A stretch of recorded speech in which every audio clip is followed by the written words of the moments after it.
Hi everyone, I'm Rachael McAllister. I'm one of the actors at Pitlochry Festival Theatre. So we're all spending a lot of time at home at the moment, so I thought it would be a good opportunity for me to learn some more about the world of theatre and to share that with you all.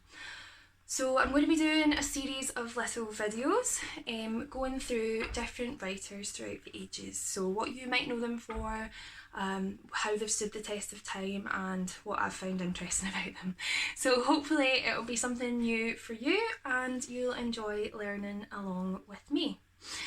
So by no means is this comprehensive. There is so much information out there and I am definitely not an expert. So this will just be a small snapshot about things that I've discovered or found interesting about these writers. So we'll begin by going way back in time, way back to the 5th century BC and the ancient Greeks.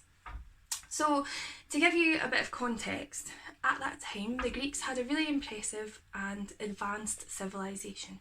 They had great thinkers, warriors, writers, actors, athletes, artists, politicians. And they all believed that a group of gods and goddesses looked down upon them on earth and looked after them. And each god or goddess had power over a certain part of the world, whether that be physical, like the earth or the sea, or it could be love or war or theatre or art. And so they would tell the stories of these gods, but they would also tell the stories of great heroes who went on amazing adventures, like Hercules or Jason, who went on search of the Golden Fleece. So there were all these stories circulating and current events. So there was a lot of battles at the time for land and kings and rulers. So all of these things meant for a really good basis for writing a play. So at this time, there were many celebrated playwrights. However, we only have a limited number of writings that have made our way throughout the generations down to us. So this means that in terms of modern learning and modern understanding, we have 3 main ancient Greek playwrights. So I'm just going to scroll down on my notes so I don't forget anything. So playwright number 1.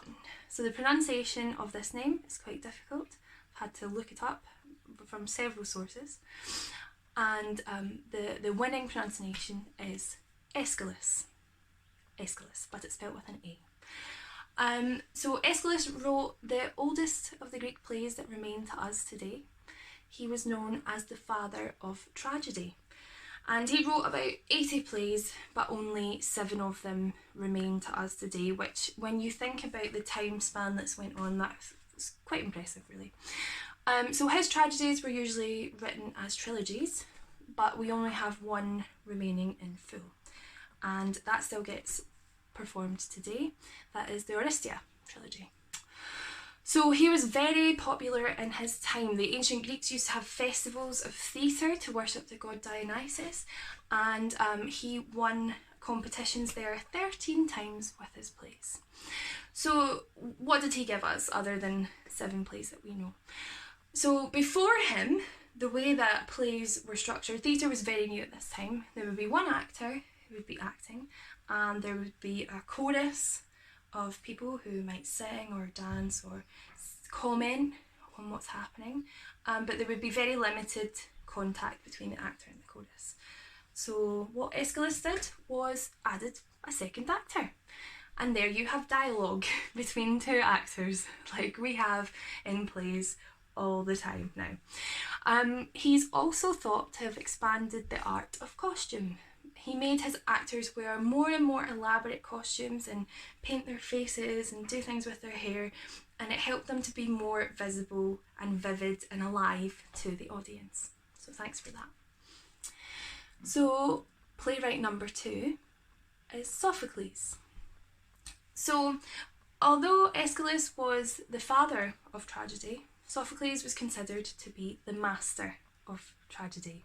He took what Aeschylus was writing, he ran with it and he perfected it. So he wrote, apparently, over 120 plays. And again, only 7 remain to us.